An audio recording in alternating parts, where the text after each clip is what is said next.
we got to talk about Novacane because I just saw it and this movie slaps, yo. Jack Quaid pops off in this movie, and if you haven't seen it yet, go see it, and spoiler warning. If you are looking for an action comedy, even like a romantic action comedy, this is it. Like, it is so funny at times, and the action is there. Some of the scenes are so well choreographed. Like, you are in for a wild ride. But let's talk about the premise. What happens when you take this nerdy, outcasted assistant bank manager and you give him the ability to not feel pain, and then you throw a cute girl in the mix that he falls in love with?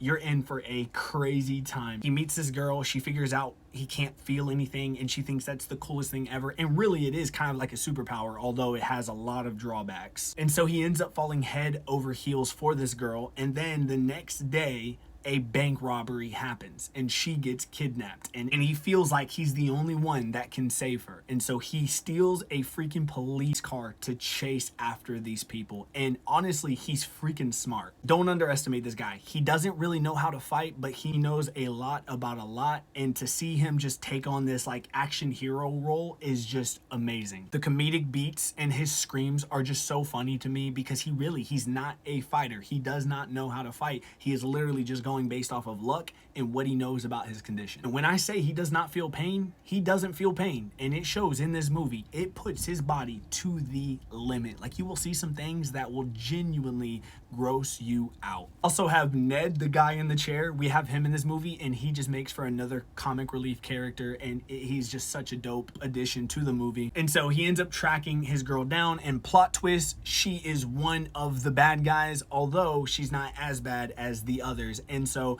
the brother turns on the sister, and it's up to, again, our boy Novacane to save the day. And literally, he gets his like arm snapped in half, and the final kill of the movie is him just sticking it through the brother's head. And it is crazy. It's quirky, it's funny, and it's kind of romantic in a gross way. I like a movie that doesn't take itself too seriously, but also doesn't lose me with just being too quirky, and this movie has a great balance of both. Did you guys watch Novacane? Did you enjoy it? Let me know in the comments below. I want to see more of Jack Quaid in anything that he does because he is just so funny to me.